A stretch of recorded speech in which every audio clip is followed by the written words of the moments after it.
باب فیما یستحب من الوان الخیل، گھوڑا آلات حرب میں سے ہے اور بہترین گھوڑا کس کلر کا ہوتا ہے یہاں پہ اس کو واضح کیا گیا ہے۔ 3 رنگ بیان کیے گئے ہیں، 3 قسمیں، کمیت، اشکر اور ادہم۔ کمیت کہتے ہیں جس کے اندر سرخی اور سفیدی یہ مکس ہو، اور اشکر کہتے ہیں جو خالص سرخ ہو، اور ادہم کہتے ہیں جو خالص کالا ہو۔ تو مقصد یہ بہترین گھوڑے ہیں تینوں قسم کے، چونکہ یہاں پہ او کے ساتھ ذکر کیا گیا ہے تو مقصد تینوں بہترین ہیں۔ مقدم یہاں پر کمیت کو کیا گیا ہے، اور آگے جو حدیث ہے اس کے اندر ہے یمن الخیل فی شقرہا، جو اشکر گھوڑے ہوتے ہیں خالص سرخ، ان کے اندر برکت ہے۔ اچھا، ابو داؤد شریف میں تو یہاں پر اس طریقے سے ہے یمن الخیل فی شقرہا، یعنی اس سے یہ سمجھ میں آتا ہے کہ تینوں میں بہترین اشکر ہے۔ ترمذی میں ایک روایت ہے جس کے اندر ہے خیر الخیل الادہم الاقرح الارثم، بہترین گھوڑا جو ہے وہ ادہم ہے، جو سیاہ ہو خالص، الاقرح جس کی پیشانی میں سفیدی ہو، الارثم جس کی ناک میں سفیدی ہو۔ تو اس سے یہ پتہ چلتا ہے کہ افضلیت اشکر میں نہیں ہے، ادہم میں ہے، تو بظاہر تعارض ہے۔ تو جواب اس کا یہ دیا گیا ہے کہ تعارض نہیں ہے، سمجھا، کیونکہ شکر میں یمن کا ہونا، اشکر کا برکت والا ہونا، تو یہ منافی نہیں ہے کہ اور برکت والا نہ ہو، یہ بھی برکت والا ہے وہ بھی برکت والا ہے۔ یا یوں کہہ لیں کہ خیریت تو ادہم کو ہے بذاتی ہی، لیکن جو برکت ہے وہ اشکر کے اندر ہے، سمجھ آ رہی؟ تو اس طریقے سے بھی تعارض جو ہے وہ رفع ہو جائے گا۔ باقی یہاں پہ یمن الخیل فی شقرہا کہا گیا ہے، اور بعض احادیث میں جو ادہم ہے اس کو کہا گیا کہ یہ یمن والا ہے، سمجھ آ رہی؟ یمن جو ہے وہ ادہم میں ہے اور پھر اشکر میں ہے۔ تو اس حدیث کو اگر دیکھا جائے تو جو برکت ہے وہ برعکس ہو جاتی ہے۔ بہرحال مقصد احادیث کا یہی ہے کہ ان سب کے اندر یمن اور خیر اور برکت ہے۔ کیوں برکت ہے؟ اس لیے کہ یہ جہاد میں ممد اور معاون بنتے ہیں زیادہ بنسبت دوسروں کے۔ پہلی جو روایت ہے اس کو دیکھیں، قال رسول اللہ صلی اللہ علیہ وسلم علیکم بکل کمیت، تم پہ لازم ہے کہ تم ایسے گھوڑے کو پسند کرو جس میں سرخی اور سیاہی ہو، کمیت، اغر پیشانی میں سفیدی، محجل پاؤں سفید ہوں، یا اشکر و خالص سرخ، اغر محجل وہی صفات ہے، او ادہم یا کالا سیاہ ہو لیکن اغر بھی ہو، پیشانی میں سفیدی اور محجل پاؤں میں سفیدی ہو۔ اور شرح سیر میں یہ بھی بتایا گیا ہے کہ اس کا جو مدار ہے شکر کا اور ادہم ہونے کا، تو وہ دم اور گردن کے بال ہیں، سمجھ آ رہی؟ مقصد یہ ہے کہ اگر دم اور کیا کہ گردن کے بال کالے ہوں تو یہ سمجھا جائے گا کہ یہ کیا ہے، ادہم ہے۔ اور اگر ان میں شکر ہے تو پھر سرخی ہے حمرہ، تو پھر یہ سمجھا جائے گا کہ یہ کیا ہے، اشکر ہے، واللہ عالم۔ جی چلیں جی آگے چلیں۔ ابي قال حدثنا محمد بن عوف الطائي قال حدثنا ابن المغيرة قال حدثنا محمد بن مهاجر قال السلام عليكم بكل اشکرا خالص سرخ، جی، او كميت اغر او کمیت، کمیت کسے کہتے ہیں؟ جو سرخ اور کالا مکس ہو، اغر پیشانی میں سفیدی، جی۔ محمد کہتے ہیں میں نے اپنے شیخ عقیل سے پوچھا لما فضل الاشکر، اشکر کو کیوں فضیلت دی گئی ہے؟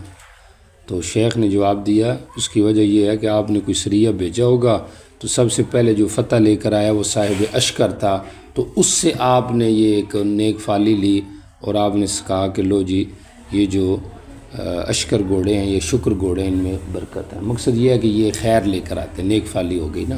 بہرحال یہ وجہ بھی ہو سکتی ہے جو یہاں پہ ذکر کی گئی ہے، سمجھ آ رہی، لیکن یہ نکات بعد الوقوع کے قبیلے سے بات ہے، اور اصل یہی ہے کہ ان میں خیریت وہ من جانب اللہ ہے اور تجربے پر یہ محمول ہے، سمجھ آ رہی؟ جی چلیں۔ گھوڑے کی جو برکت ہے فی شکر، اشکر کی جمع ہے، جو خالص سرخ ہوں ان کے اندر ہے۔ بعض میں ادہم کا بھی ذکر کیا گیا ہے تو کہا کہ بتایا کہ دونوں کے اندر ہے، ٹھیک ہو گئی، یا بعض صورتوں میں ان میں ہے، بعض میں وہاں پر ہے۔ جی چلیں۔ خیل جو ہے مؤنث، اس کو بھی فرس کا نام دیا جاتا ہے، تو یہ تو کوئی لغت کی کتاب نہیں ہے کہ جس میں یہ بتایا جائے کہ بھئی لغت میں فرس دونوں کے لیے بولا جاتا ہے یا ایک کے لیے، اس لیے محدثین نے یہاں پہ یہ نقطہ ذکر کیا ہے کہ مقصود مصنف یہ ہے کہ جو حصہ گھوڑے مذکر کا ہے وہی مؤنث کا بھی ہے، چونکہ اطلاق فرس کا دونوں پہ برابر ہے تو حکم کے لحاظ سے بھی برابر ہے۔ قاموس میں مؤنث پہ فرسہ کا اطلاق کہتے ہیں، ہو سکتا ہے مذکر فرس اور مؤنث فرسہ، جی ویسے عام طور پہ یہ مشترک ہے۔ جی چلیں۔ آپ مؤنث گھوڑے کو بھی فرس کا نام دیتے تھے، جی۔ مکروہ گھوڑے کون سے ہیں؟ تو پیچھے مستحب تھا، اب مکروہ آ گیا۔ شکال جو ہے یہ گھوڑوں میں مکروہ ہے، سمجھا؟ شکال کیا ہے؟ وہ گھوڑا ہوتا ہے جس کے 2 پاؤں سفید ہوں، 3 نہیں بلکہ 2، پیچھے تو تھا نا اغر اور ابیض، ابیض جس کے 4 سفید ہوں، شکال وہ ہوتا ہے جس کے 2 سفید ہوں، اب 2 برعکس سفید ہوں، یعنی اگلا اگر دایاں سفید ہے تو پچھلا بایاں پاؤں سفید ہو، اسی طرح اگلا بایاں ہاتھ سفید ہے تو پچھلا دایاں سفید ہو، تو یہ کیا بن جائے گا؟ شکال۔ اور بعض نے کہا کہ نہیں، شکال وہ ہے جس کے اندر 3 سفید ہوں، اس کو شکال کہتے ہیں، اور کسی نے کہا 1 سفید اس کو شکال کہتے ہیں۔ بہرحال شکال کی جو کراہت ہے وہ یا تو یہ تجربے پر معمول ہے، سمجھ آ رہی کہ یہ عموماً جہاد میں کمزور سمجھا جاتا ہے، اور یا یہ مکروہ ہے لمشابہتی ہی کل مشکول، سمجھ آ رہی؟ وہ گھوڑا جس کے پاؤں میں رسی بندھی ہوئی ہو، زرہ بندھی ہوئی ہو، رسی بندھی ہوئی ہو، سمجھ آ رہی؟ تو وہ مشکول ہوتا ہے، تو اس کی مشابہ، کیونکہ دیکھیں 2 پاؤں میں کیا ہے؟ سفیدی ہے، تو 2 پاؤں میں سفیدی مطلب ایسی ہو جیسے 2 پاؤں میں رسی بندھی ہوئی ہے، تو رسی کا بندھنا یہ کوئی اچھی علامت نہیں ہے، تو یہ اس کی مشابہ ہو گیا، تو اس لحاظ سے کہا گیا کہ یہ بہتر نہیں ہے۔ باقی یہ نہ شبہ کیا جائے کہ یہ تو بدفعلی ہے، تو بدفعلی نہیں، اس کا تعلق تجربے سے ہے، 1 نمبر 2 یہ ضمناً بدفعلی ہے، یعنی اصل یہ ہے کہ محجل بہتر ہے گھوڑوں میں، تو جب وہ بہتر ہے تو اس سے یہ چیز مفہوم ہو گئی، سمجھ آ رہی کہ کہ جو محجل نہیں جیسے شکال تو پھر وہ بہتر نہیں ہے۔ تو تفاعل تب برا ہوتا ہے جب اس کو مقصوداً لیا جائے اور فی نفسی ہی اس کو مؤثر مانا جائے۔ جیسے صبح صبح کوئی بندہ متھے لگ جائے تو بندہ کہ لو آج کے دن تو برا لگے گا، تو مطلب اس نے اس چیز کو اپنے اندر مؤثر سمجھ لیا ہے۔ اور اگر مؤثر اللہ کی ذات کو مانا جائے اور اس کو ایک سبب کا درجہ دیا جائے، سمجھ آ رہی، اور وہ بھی اصالتاً نہیں تباً، کہ بھئی جب میں صبح اللہ نماز پڑھتا تھا باجماعت تو میرے کاروبار میں برکت تھی، آج میں نے نہیں پڑھی تو برکت نہیں، تو یہ ضمناً ایک بات ہوگی۔ تو یہاں بھی اسی قبیلے سے ہے، واللہ عالم۔ دیکھیں جی، قال حدثنا محمد بن كثير قال اخبرنا سفيان عن سالم قال عن ابي زرعه عن ابي هريره صلى الله عليه وسلم يقرأ الشكال من الخيل۔ آپ گھوڑوں سے شکال کو ناپسند سمجھتے ہیں جی، الشكال يكون الفرس في رجله، کہ گھوڑا اس کے دائیں پاؤں اور بائیں ہاتھ میں کیا ہو، سفیدی ہو جی، او في يده الجمنة، دائیں ہاتھ اور بائیں پاؤں میں سفیدی ہوئی۔ باب ما يؤمر به من القيام على الدواب والبهائم۔ آلات حرب جو ہیں جیسے جانور ہو گئے، اور یا اس کو عام کر لیے مصنف نے، مطلقاً جو بھی دواب رکھا جائے یا بے جان جانور رکھے جاتے ہیں تو ان کی ذمہ داری عائد ہو جاتی ہے، تو ان کا خیال رکھنا، پانی کا، چارے کا، یہ ضروری ہے۔ حضرت تھانوی رحمہ اللہ کے بارے میں آتا ہے نا کہ حضرت تفسیر کے لیے جب بیٹھے تو کہتے ہیں کہ ذہن بند ہو گیا، اب سوچ رہے ہیں کیا وجہ ہے کہ ذہن میں کچھ نہیں آ رہا، تو پھر یہ آئی بات، اس ٹائم تو میں جانوروں کو دانہ ڈالتا تھا، تو آج وہ نہیں ڈالا، شاید وہ انتظار میں، پھر گئے اور پھر واپس جب آئے تو پھر ذہن کھلا ہوا تھا۔ تو یہ جو گناہ ہوتے ہیں ان کے اثرات ہوتے ہیں انسان کے حفظ و اتقان پر، سمجھ آ رہی، دیانت پر، اور اس میں جب خلل آتا ہے تو پھر جو ہے وہ ترقی میں بھی خلل آتا ہے۔ جی چلیں، آپ صلی اللہ علیہ وسلم گزرے ایک اونٹ سے، قد لاحق ظہرہ ببطنی، جس کا پیٹ سے مل چکی تھی، سمجھ آ رہی، لاحق ظہرہ ببطنی، ہونا تو یہ چاہیے تھا قد لاحق بطنہ بظہری، سمجھ آ رہی، کیونکہ پیٹ پیچھے جاتا ہے، پیٹھ تو آگے نہیں آتی نا، لیکن مبالغتاً ایسے کہہ دیا، گویا کہ پیٹھ میں کمزوری آ گئی اور وہ آگے چلی گئی۔ جی، قال اتقوا الله في هذه البهائم المعجمة فاركبوها صالحة وكلوها صالحة۔ اللہ سے ڈرو ان جانوروں کے بارے میں جو بے جان ہیں، جب سوار ہو تو اس صورت میں وہ صالحتاً، جب وہ قویہ ہوں، اور جب کھاؤ تو صالحتاً تب بھی ٹھیک ہو، یعنی سمینتاً، موٹے تازے ہوں، سمجھ آ رہی۔ تو مثلا ان کا خیال رکھنا کیا ہے، ضروری ہے۔ جی، مجھے آپ صلی اللہ علیہ وسلم نے ردیف بنایا، ایک دن پیچھے بٹھایا، جی، مجھے کوئی مخفی بات کی، اسرار کہتے ہیں خفیہ کوئی بات کرنا، لا احدث باحد من، میں کسی کو نہیں بتاؤں گا، یعنی ایک خفیہ بات جب آپ نے کی ہے تو میں راز میں رکھوں گا۔ جی، وكان احب ما استتر به رسول الله صلى الله عليه وسلم ہدف، جی، آپ صلی اللہ علیہ وسلم سب سے زیادہ محبوب جس میں پردہ رکھتے ہوں اپنی حاجت کے لیے، وہ کیا چیز تھی؟ وہ ہدفن، کوئی بلند جگہ، ہدف، سمجھ آ رہی، ہدف کہتے ہیں نشانے کو، سمجھ آ رہی، اور جو ہوتا ہے کیا کہتے ہیں اس کو، ٹیلا، وہ بھی عموماً نشان والا ہوتا ہے، مخصوص جگہ علامت ہوتی ہے نشان کی، تو آپ کسی ٹیلے وغیرہ کو اپنی حاجت کے لیے پسند کرتے، او حائش نخل، یا کھجور کا جو جھنڈ ہوتا تھا جہاں کثرت سے ہوتی تو وہاں پہ آپ قضائے حاجت کرتے۔ جی،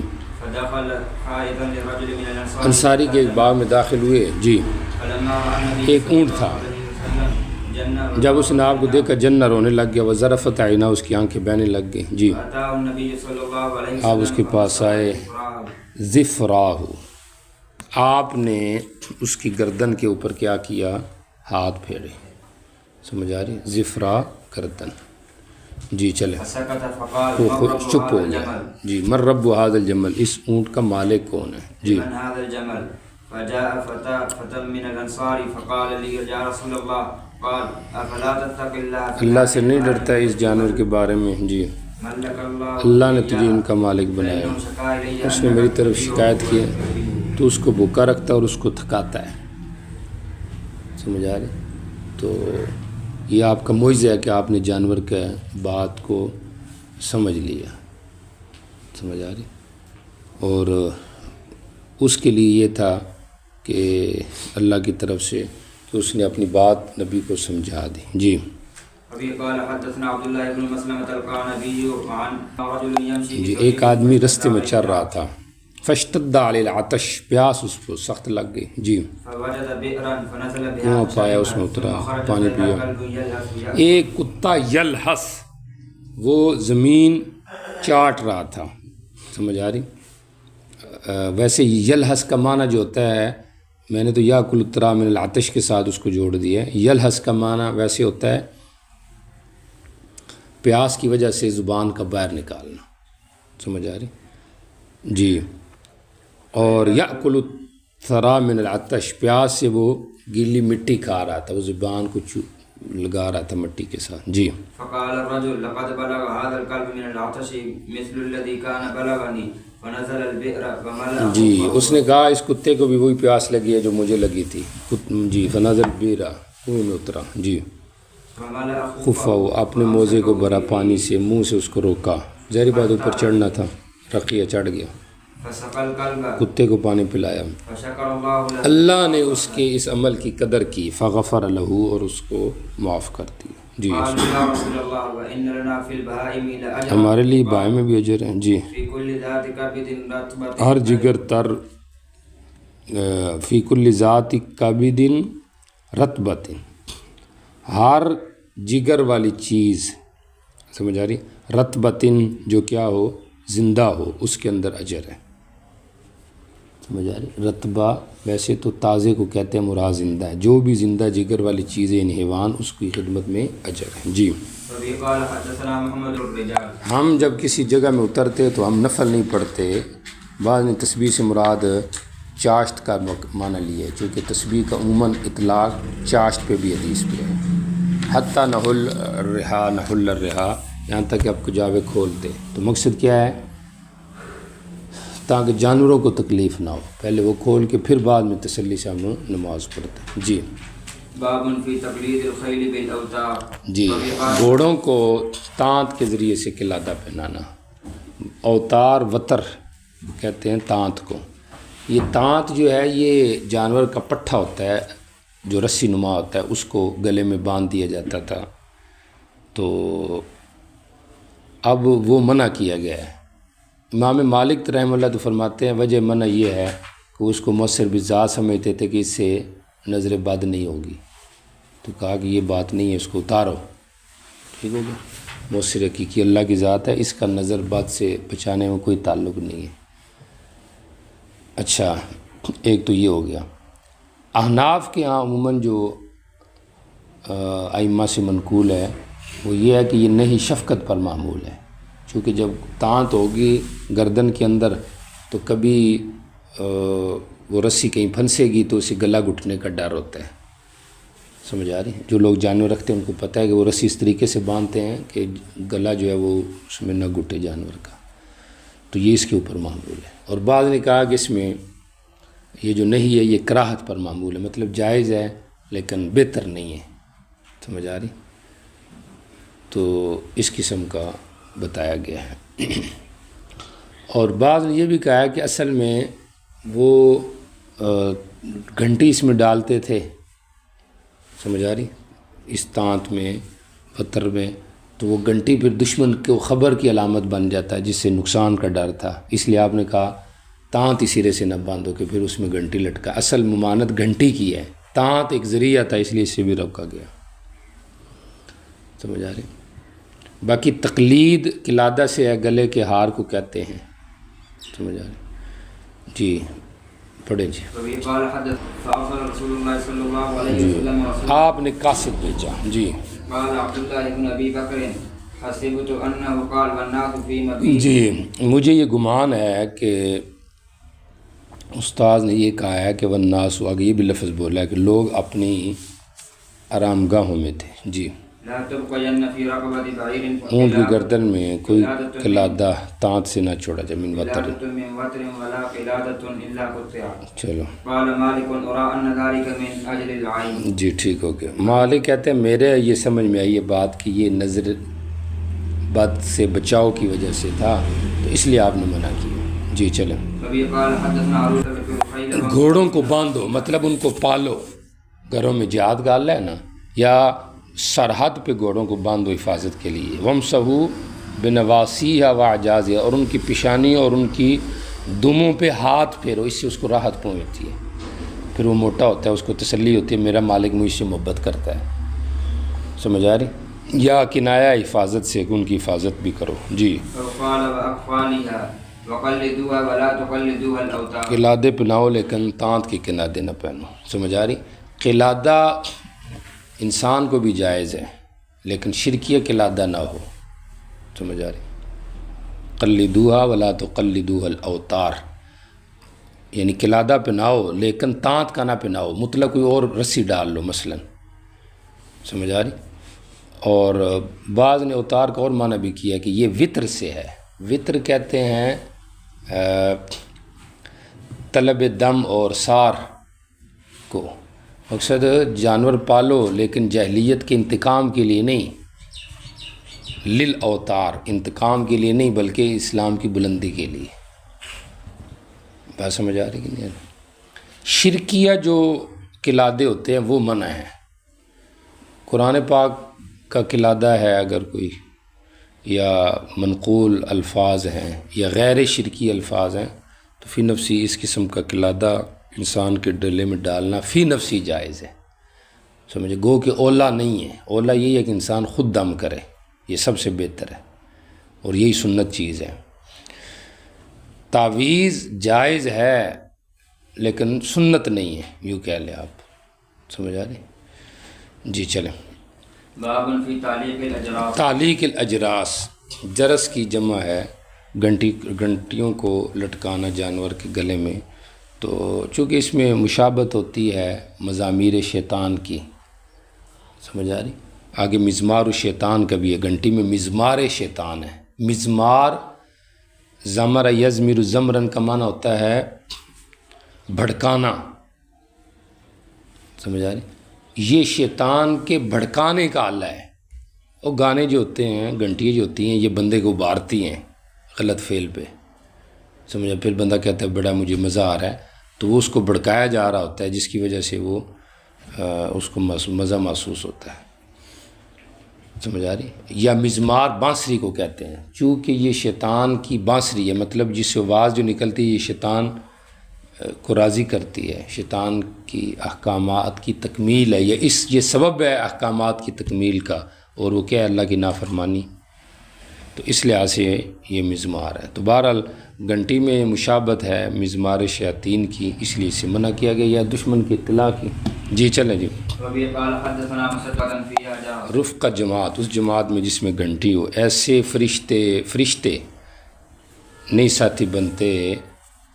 سمجھ آ رہی؟ ملائکہ رحمت مراد ہے، چونکہ حافظہ تو ہر وقت ساتھ ہی ہوتے ہیں نا. جی چلیں. جی فرشتے صاحب نہیں بنتے ایک جماعت کی جس میں گھنٹی یا کتے ہوں. سمجھ آ رہی؟ جی. بعض نے مطلق کتے کہا ہے اور بعض نے استثناء کیا ہے ضرورت کے جو کتے ہیں، فصل کا، کھیتی کا، حفاظت کا جو کتا آتا ہے اس کو مستثنیٰ کیے. جی چلیں. جی یہ شیطان کی بانسری ہے گھنٹی. جی. جلالہ جلا سے ہے. جلا کہتے ہیں مینگنی کو، اور جلالہ وہ جانور ہے جو گندگی کھاتی ہے، اس کو جلالہ کہتے ہیں. یہاں پہ اس پہ سوار ہونے سے ممانت ہے چونکہ اس کا اثر آ جائے گا بندے میں. سمجھ آ رہی؟ تو حاصل کیا نکلا کہ بروں کی صحبت سے بچنا چاہیے، کیونکہ بروں کی صحبت برا بنا دیتی، اچھوں کی صحبت اچھا بنا دیتی. سمجھا؟ باب فی رکوب الجلالہ، صحبت کا بڑا اثر ہوتا ہے. جو بکریوں والے ہیں ان میں عاجزی ہے، مسکنت ہے. کیوں؟ بکری میں عاجزی. اونٹوں والوں میں سختی ہے کیونکہ اس کے اندر سختی ہوتی ہے. سمجھ آ رہی؟ تو اس لیے صحبت دیکھنی چاہیے کن لوگوں کے ساتھ ہے، وکونوا مع الصادقین، نیک لوگوں کی صحبت اختیار کرنی چاہیے۔ جی چلیں۔ ابھی قال حدثنا مسروق بالجلال، جلالہ اس پہ سوار ہونے سے آپ نے منع کی، نہیں روک دیا گیا ہے۔ جی چلیں۔ ابھی قال حدثنا احمد بن ابی سعید ان يركب عليها، جلالہ جو اونٹ ہے اس میں کہ اس پر سوار ہونے سے آپ نے منع کی۔ باقی جلالہ کے کھانے کا حکم کچھ دن روکنا ہے تاکہ وہ گندگی اس سے زائل ہو جائے، پھر جو ہے اس کو کیا کرنا ہے۔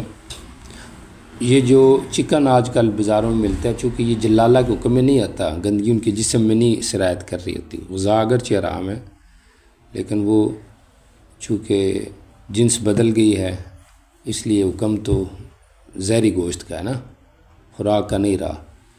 اگر اتنا وہ خوراک اس نے کھائی ہے کہ اس کے جسم سے بو آنے لگ گئی ہے تو پھر وہ ٹھیک نہیں ہے، پھر کچھ دن اس کو روکنا ہے۔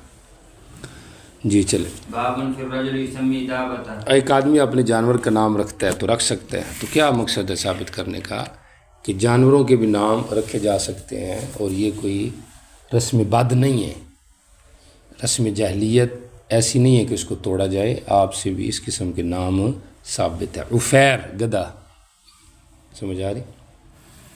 تو یہ تھا عفیر، عفر یا عفرہ سے ہے، عفر کہتے ہیں مٹی کے رنگ کو، تو اس میں مٹیالہ رنگ تھا، یا یہ عفرہ سے ہے، سرخی اور سفیدی جس میں ملی ہوئی ہو، تو اس کا کلر اس قسم کا تھا تو اس کا نام کیا بن گیا؟ عفیر۔ جی چلیں۔ ابھی قال حدثنا اناد ماری قال ایک گدھے پر جس کو کیا کہا جاتا تھا؟ عفیر کہا جاتا تھا۔ جی چلیں۔ باب فی النداء عند النفیر یا خیل اللہ، جی جہاد کے وقت جب نکلنے کا ٹائم ہو تو اس وقت یہ اگر آواز دی جائے یا خیل اللہ ارکبی، تو مصنف کیا کہنا چاہتے ہیں کہ شاہ سوار پہ خیل کا اطلاق یہ منع نہیں ہے، کیونکہ یہ نسبت خیل کی اللہ کی طرف ہو گئی ہے، یا یوں کہہ لیں خیل کی نسبت اللہ کی طرف یہ کوئی کبیر نہیں ہے، سمجھ آ رہی؟ آپ صلی اللہ علیہ وسلم سے ثابت ہے، اور یہ تحریض ہے، تحریش ہے، اور یہ تعریف ہے کہ مجاہدین عام لوگ نہیں ہیں، یہ اللہ کے شاہ سوار ہیں، سمجھ آ رہی؟ یہ جو لفظ بولا گیا جیسے ابن قیم نے زاد المعاد میں فرمایا ہے، غزوہ ذی قرۃ اس موقع پہ بولا گیا۔ غزوہ ذی قرۃ جو ہے صلح حدیبیہ سے تقریباً 3-4 دن پہلے پیش آیا ہے، اور اس کی وجہ یہ تھی کہ عیینہ بن حصن جو تھا اس نے آ کے آپ کے اونٹوں پہ ڈاکہ ڈالا، جو رائی تھا اس کو شہید کیا اور اونٹ بگا کے لے گیا۔ آپ کو جب اس کی اطلاع ہوئی تو آپ نے اس موقع پہ یہ آواز دی یا خیل اللہ ارکبی، تو 500 آدمیوں کا وفد آپ کے ساتھ ہوا اور آپ پیچھے چلے گئے، کیونکہ یہ تو نہیں پتہ تھا کہ دشمن کی کیا تعداد ہے، سمجھ آ رہی؟ تو ابو اخرم اسدی صاحب بھی جو ہے وہ بھی ان سے پہلے مجاہدین سے آگے چلے گئے، اور سلمہ بن اکوا، سمجھ آ رہی، یہ بھی اس کے اندر پھر پیدل دوڑے اور دشمنوں کا تعاقب کیا، اور یہ اتنا پیدل تیز تھے کہ یہ ان گھوڑوں کے برابر جو ہے وہ ان کی رفتار تھی، اور انہوں نے کیا کیا؟ مقابلہ کیا۔ تو اس موقع پہ یہ لفظ بولا گیا تھا یا خیل اللہ ارکبی۔ باقی غزوہ ذی قرۃ میں لڑائی کوئی خاص نہیں ہوئی، سمجھ آ رہی، بلکہ تھوڑا بہت جو مال غنیمت تھا جو ان سے حاصل ہوا تھا، چونکہ دشمن تو بھاگ گئے تھے، وہ تو ویسے ڈاکہ ڈالنے کے لیے آئے ہوئے تھے، تو اس کے اندر ابو طلحہ جو ہے وہ زیادہ جنگجو رہے اس کے اندر، اور غالباً انہوں نے کہا کہ یا رسول اللہ مجھے 100 سوار دیں، میں اس کا تعاقب کرتا ہوں اور کسی کو باقی نہیں چھوڑوں گا، تو آپ نے کہا ابو طلحہ نرمی کرو، سمجھ آ رہی؟ اسی میں ایک واقعہ بھی پیش آیا، آگے اس کا آ رہا ہے سبق کے اندر ذکر، دوبارہ اس غزوے کا ذکر آئے گا کہ لڑائی جو ہوئی تھی عیینہ کی، اور بلکہ عبد الرحمن کی اور پھر ابو اخرم اسدی کی۔ تو عبد الرحمن نے ابو اخرم کو شہید کیا، کیا کہ اخرم اسدی کو، سمجھ آ رہی، یعنی صحابی کو شہید کیا، پھر ابو طلحہ جو تھے انہوں نے قتل کر دیا اس کافر مشرک کو. جی چلیں جی. وفي قال حدثنا محمد بن داود بن سفيان قال حدثني يحيى بن حسان قال اخبرنا سفيان بن موسى ابي داود قال حدثنا جعفر بن عليه وسلم سلم. نبی علیہ السلام نے ہمارے خیلوں کو، شاہ سواروں کو خیل اللہ کا لقب دیا. جی. خيل الله اذا فزعنا وكان رسول الله صلى الله عليه وسلم يأمرنا اذا فرغنا بالجماعه والصبر والسكينه واذا قاتلنا. یہ اذا قتلنا کا تو پیچھے اذا فزعنا، جب ہم گھبرا جاتے اور جب ہم لڑتے تو نبی علیہ السلام ہمیں حکم دیتے تھے کس کی؟